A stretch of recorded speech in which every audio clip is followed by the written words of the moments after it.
Bonjour, alors moi c'est Wafik, je suis gérant du Jardin Sauvage.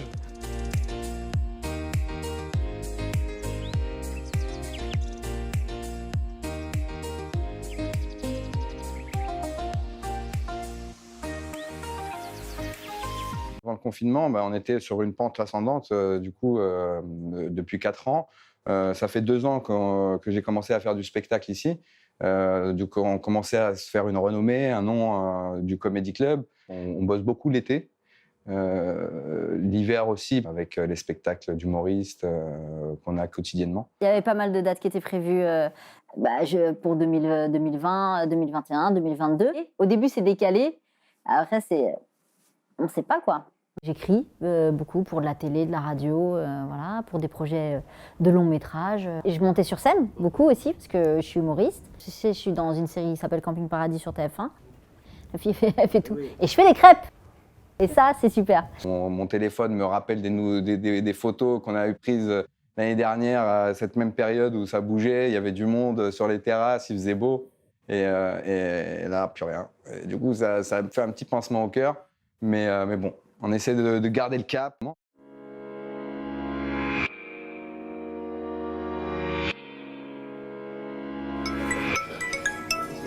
C'est carrément un bon restaurant, bonjour. Ouais, ça va? Oui, et toi? Ouais, toi aussi, plein de bonnes choses pour 2021, la santé surtout. Bon, alors moi, je suis Madame Kei Serina. Je fais de la cuisine depuis que j'ai 22 ans. J'ai fait traiteur pendant 9 ans, ce qui m'a permis de mettre pas mal d'argent de côté pour pouvoir ouvrir donc mon restaurant en janvier 2019. Ici, c'est un restaurant qui contient 30 places assises, où on fait une cuisine du monde. Les premiers mois ont été assez difficiles, mais au fur et à mesure, le bouche à oreille, les réseaux sociaux ont vraiment fait leur travail. En temps normal, c'est vivant, tu vois. On met de la musique, on est là, on accueille les clients avec le sourire. Les clients, ils sont là, quand ils viennent ici manger, ils sont grave contents, les clients. Ils sont archi contents.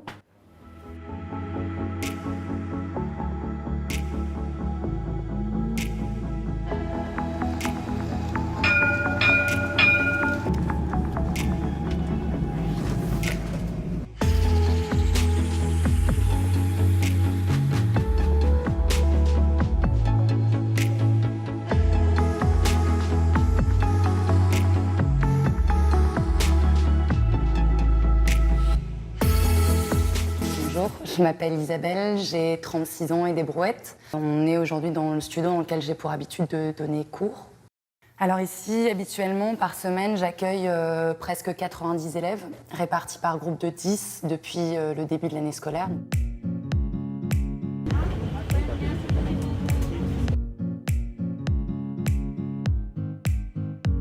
Bonjour, moi c'est Ismaïla Samassa, artisan pâtissier. J'ai 40 ans, je viens de les avoir et ça va faire plus de 20 ans que je suis pâtissier.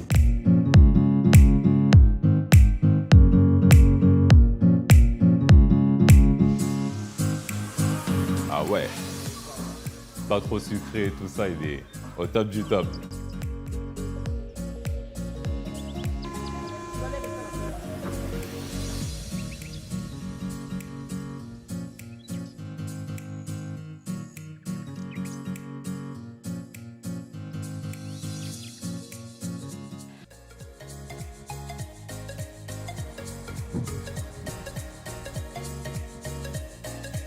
Oui, avant le Covid, c'était la plus belle période de ma vie. Je voyais beaucoup mes amis et surtout j'allais beaucoup au cinéma. Je partais toujours en voyage, on faisait des rencontres, je faisais toujours la fête.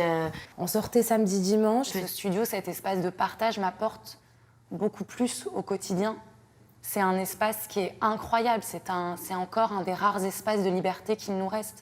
Mais en 2019, on a très bien bossé en tant que traiteur. Et quand le Covid nous a frappés, malheureusement, on a été bloqués. En lien avec le président de la République, j'ai donc décidé, jusqu'à nouvel ordre, la fermeture, à compter de ce soir minuit, de tous les lieux recevant du public non indispensables à la vie du pays. Il s'agit notamment des restaurants, cafés, cinémas, discothèques. Moi, j'étais en cuisine et puis ils nous ont annoncé ça comme ça. Ça nous a bloqués complètement. Je dansais en compagnie. mais tout a été arrêté. Donc on était au chômage technique. Double peine, parce que restaurant et salle de spectacle. J'étais en tournage pour Camping Paradis pour un épisode spécial qui se passait à Morzine, à la montagne. Du coup, on était en plein spectacle. Du coup, on a fait durer les spectacles jusqu'à minuit. Bah, le soir même, je savais même pas, j'étais au cinéma quand c'était encore ouvert. Et puis, tu sais, nous, on était un peu reclus à la montagne. Personne n'avait les bonnes infos. Il y en a qui disaient « Il y a l'armée qui va arriver !» Non, mais tu sais, c'était vraiment un scénario catastrophe, quoi, tu vois. Je sortais de chez Métro avec 600 € d'achat. Ouais, c'était une évacuation, quoi. J'étais obligée de rentrer chez moi au lieu de rester ici enfermée dans 15 mètres carrés. Et je me suis dit que ça allait durer 2 semaines. Voilà, je me suis dit c'est pas grave, 2 semaines, bon. Autant que je revoie ma mère et ma sœur, que je fasse une petite pause parce que je voulais pas rester 2 semaines dans ma chambre universitaire. Et en plus, tous les 15 jours, ils nous rajoutaient 2 semaines, tu vois. Et au final, 3 mois. Hein. Mais il y avait quand même des prémices. Hein. Moi, quand j'ai vu qu'en février, la Chine avait fermé Shanghai en entier, ils avaient confiné toute la ville de Shanghai, il dit là, c'est chaud. Ça nous a un peu coupé l'herbe sous le pied. Mais je pense qu'au début, le premier confinement, on l'a pas mal vécu. Personnellement, franchement, je l'ai très très bien pris. Franchement, j'ai jamais été aussi productive que lors de ce premier confinement. On est sur une péniche ici, il y a toujours des petits travaux à faire. J'ai pu faire tous mes papiers. Ça m'a permis vraiment de prendre du temps avec les enfants. J'ai commencé à faire du jardinage, plein de choses. Je m'occupais de mon fils, je restais avec mon fils.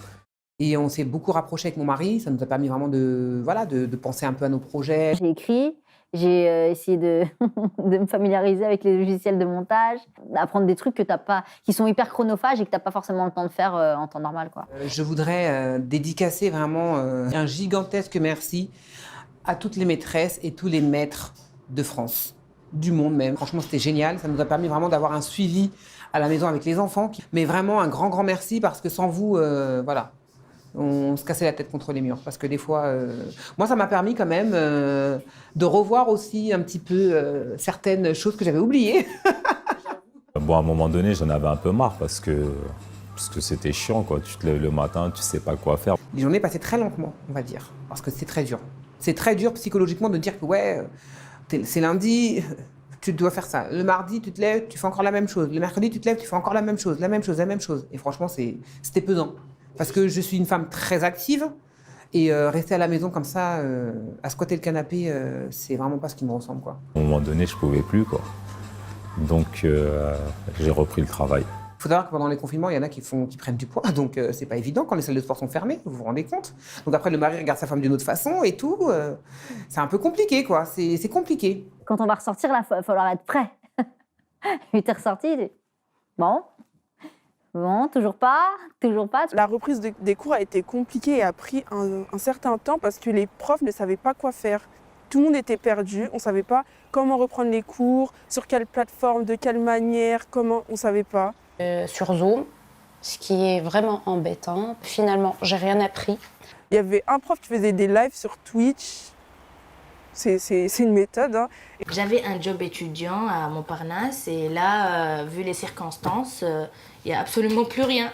J'ai essayé de garder mon travail d'aide aux devoirs que je faisais à côté de chez moi, mais puisque tout était en ligne, ils ont arrêté de faire l'aide aux devoirs parce que les parents ne voulaient pas payer pour des aides en ligne. Pendant le confinement, c'était vraiment très dur. Financièrement, c'était difficile. Là, j'ai perdu pendant le premier confinement mes 3 meilleurs mois de l'année. Pour moi, j'étais bloqué vu que tous les marchés étaient fermés. Et il y a un restaurateur à qui je livrais des pâtisseries. Il m'a donné un espace pour que je puisse vendre mes pâtisseries. Et du coup, quand on a rouvert en été, c'était cool. Hein. Je ne vais pas vous le cacher, hein, c'était super. On était euphoriques. On s'est dit, bon, c'est bon, l'épidémie est derrière nous. Et là, les premiers temps ont été super parce que c'était septembre. On était à nouveau libérés, délivrés. Les enfants étaient ravis de retrouver le chemin des studios. La solution, c'était de reprendre un nouveau local dans une autre ville et pouvoir vendre de la pâtisserie aux particuliers. Comme ça, s'il y a un reconfinement qui revient, je n'aurai pas ce petit blocage où je ne pourrais pas travailler. Et c'était tous les jours à 10 à 12 heures de travail, en sachant que j'entendais souvent la deuxième vague va arriver. Donc je me suis dit, il faut que je trouve une solution. On a supprimé les tables. Donc quand les gens venaient, On ne pouvait pas les prendre parce qu'on était déjà complet. Donc, au lieu de 30 places assises, on en a fait 22.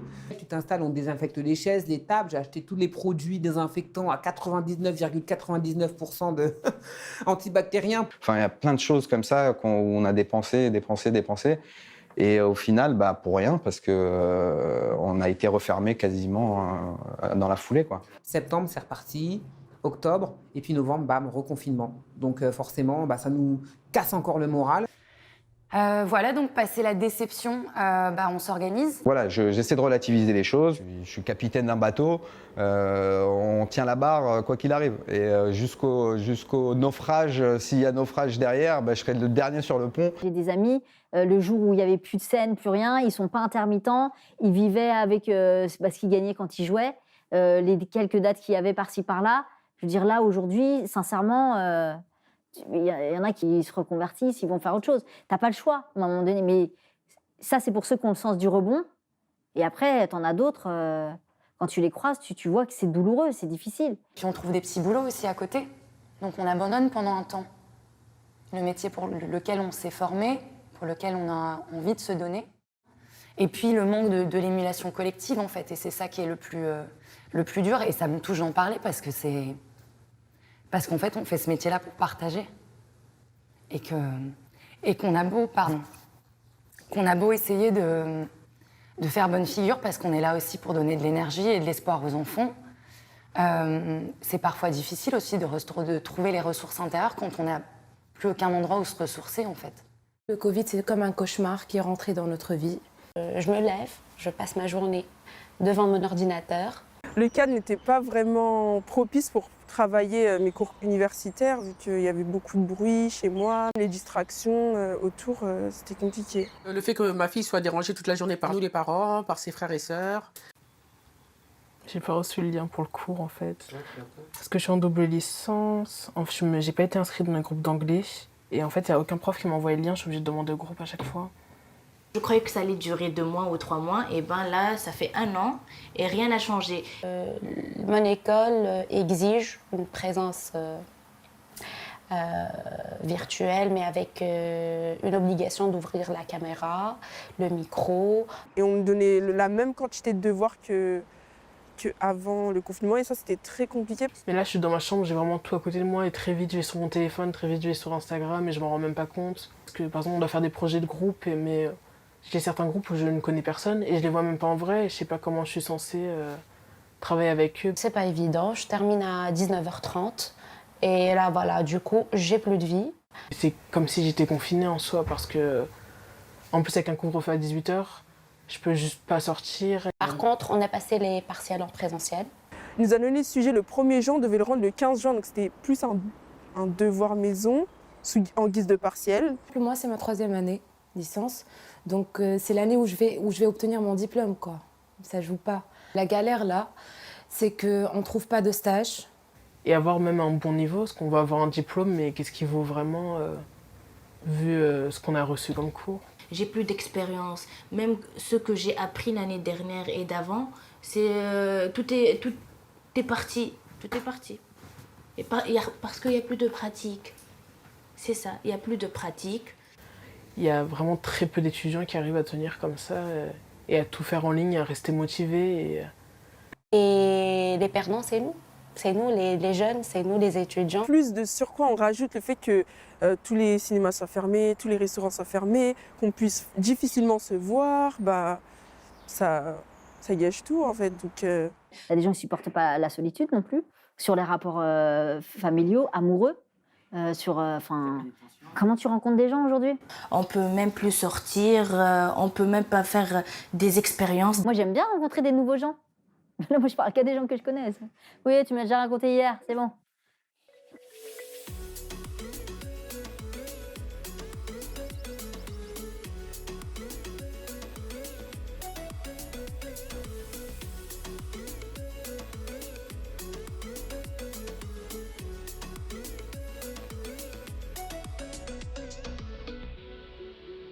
Alors, le gouvernement a essayé de mettre des choses en place. Effectivement, il y a des aides exceptionnelles qui ont été débloquées durant le premier confinement.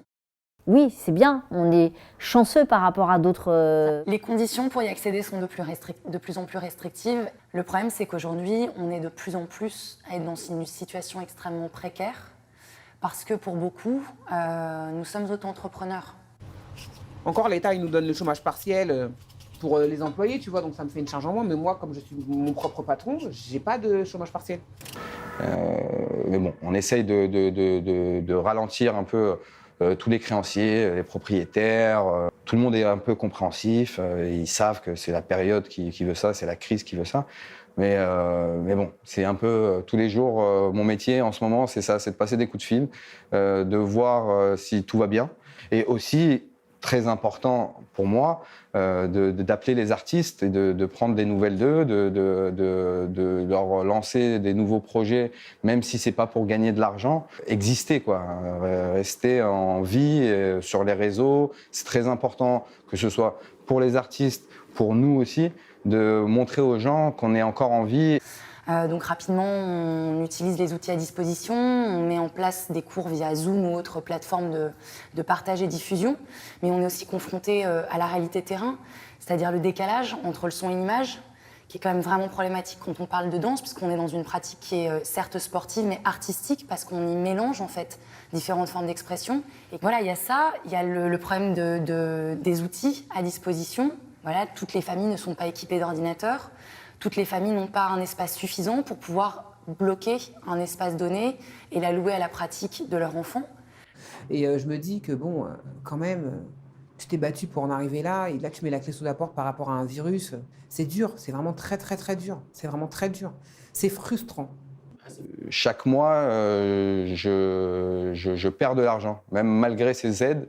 Je perds de l'argent. Donc bon, j'espère que ça va pas durer longtemps. Là, on est quand même, ça fait maintenant 3 mois depuis le dernier confinement qu'on est fermé et ça commence à devenir un peu critique. J'espère ne pas mettre la clé sous la porte, mais si on continue dans cette lancée, honnêtement, je pense que d'ici mai-juin, on va pas tenir.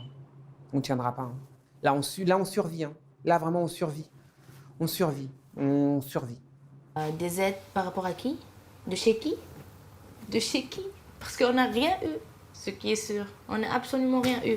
Il y a les étudiants qui ne peuvent pas payer le loyer, ils ne peuvent pas manger, ils ne peuvent pas faire les courses. Même l'école, finalement, elle n'accepte pas de diminuer un peu les prix ou quoi que ce soit. C'est mes parents, ils m'envoient chaque mois de l'argent pour payer le loyer, pour manger, pour faire des courses.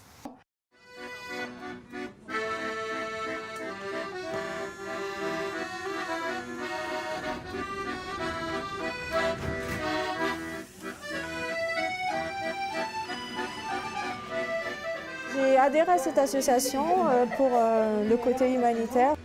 Beaucoup de personnes se trouvent en grande difficulté et on voit bien que les associations comme CND permettent justement à tous ceux qui sont dans la plus grande précarité de pouvoir quand même avoir l'essentiel. On parle de yaourt, de fruits, de légumes. Là, on a vu, il y a un message qui tourne sur les réseaux comme ça, comme quoi il y a une association, ils récupèrent des dons pour les étudiants. Donc je pense qu'on va les appeler pour qu'ils viennent chercher ce qui reste.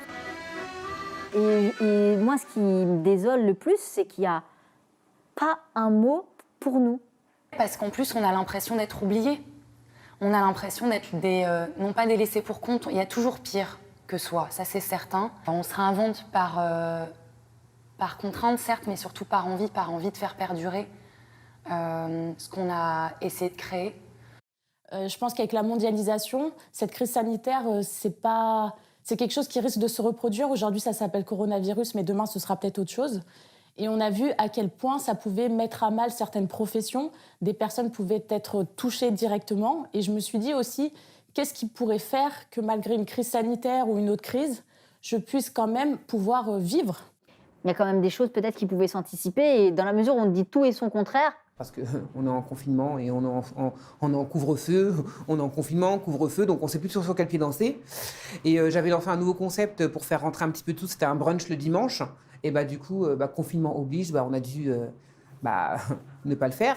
Et on devait commencer au mois de novembre, et ben la semaine où j'avais été acheter tout mon matériel, mes bains-maries et tout pour faire le brunch, et ben ils nous ont annoncé un confinement. Donc, Il faut se fixer des objectifs, avoir un but à atteindre pour qu'on puisse vivre, tout simplement. en ayant des contrôles, en ayant vraiment... les contrôles, c'est ce qu'il y aurait de mieux. Ça permettrait vraiment aux restaurateurs qui ne veulent pas respecter les rebelles, là, de prendre vraiment conscience qu'on n'est pas en train de jouer avec la santé. On ne joue pas avec la santé des gens, quoi. Après, voilà, il faut enfin, c'est tenir en fait. Le terme, c'est tenir. Mais tenir jusqu'à quand? Parce que pareil, si on a avec une échéance, c'est possible. En fait, eux-mêmes, je pense qu'ils sont un petit peu perdus. Ils ne maîtrisent pas la situation. Mais je crois que ça serait presque plus acceptable pour nous qui nous disent on ne sait pas. Voilà pourquoi ça me frustre de ne pas pouvoir m'épanouir dans ma cuisine. Évidemment qu'on a envie que tout ça s'arrête. Mais pas qu'on arrête nos vies, en fait, parce que là, c'est ce qui est en train de se passer. On a transformé l'homme en animal. Et quand les cages, elles vont péter sous la pression qui est exercée aussi, qui s'exerce à l'intérieur de nous et qui est en train de rejaillir vers l'extérieur,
C'est ce que je veux, c'est travailler.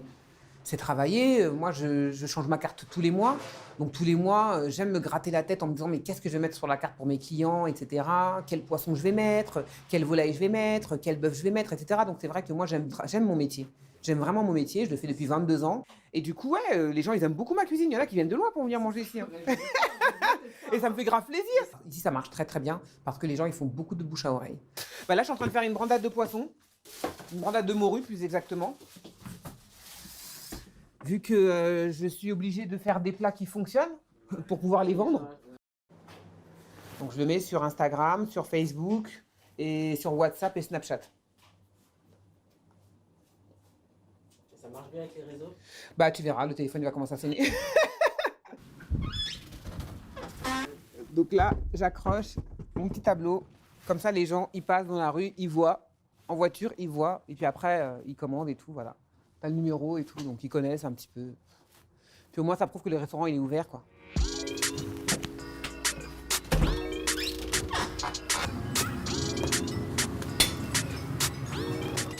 Trois complets. Nadège. Ok, ça marche. 14, 15, 16, 17. Donc 17 déjà.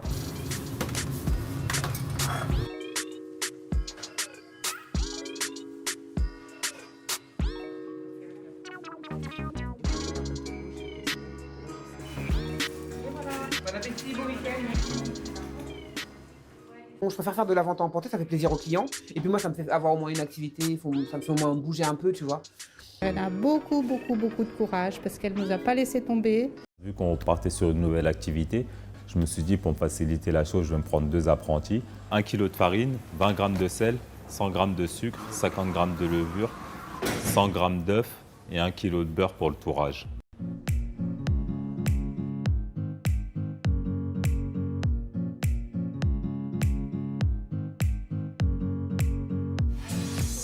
On fait plus de la pâtisserie fine et une pâtisserie assez développée quand même, avec des bons produits qui ont été sélectionnés.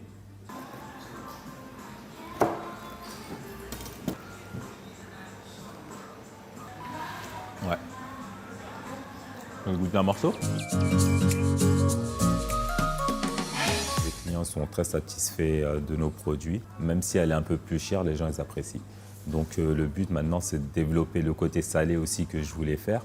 Et donc là, le fait d'être parti sur ce nouveau projet, ça me permet de continuer à travailler et c'est quelque chose qui marche pour l'instant. Donc j'en suis très satisfait. À la base, les spectacles d'humour, on est là pour faire sourire les gens, pour leur donner de la bonne humeur, de l'espoir. Et du coup, on essaye de continuer à faire ça via les réseaux sociaux. Les humoristes, c'est compliqué de jouer devant une salle vide. Je veux dire, la chaleur que tu sens dans une salle de spectacle, il y a des trucs qui se passent. Toi, quand tu vas voir un artiste sur scène, il ne te procure pas la même sensation. Il y a toujours une petite latence entre le moment où tu sors, ce qu'on appelle nous la punchline, et le moment où les gens ils ont leur réaction.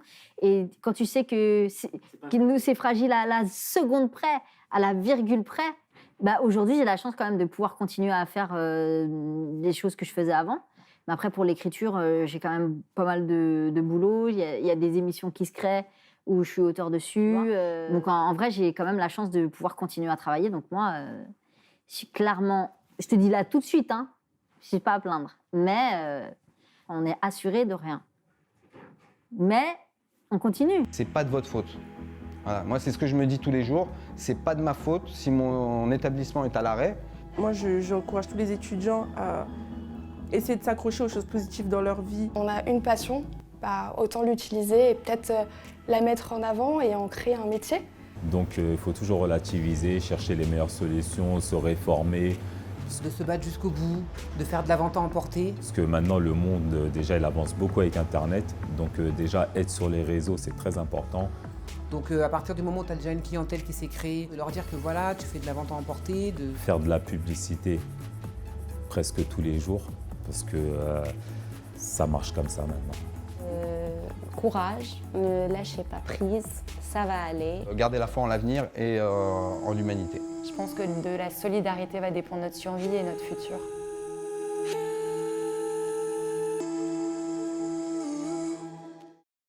Bonsoir à tous, messieurs, dames, on est ravis de vous recevoir, ça fait vraiment plaisir, ça fait longtemps qu'on ne vous avait pas vu.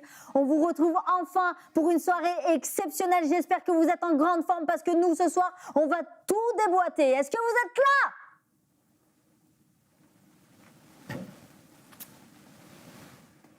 À bientôt.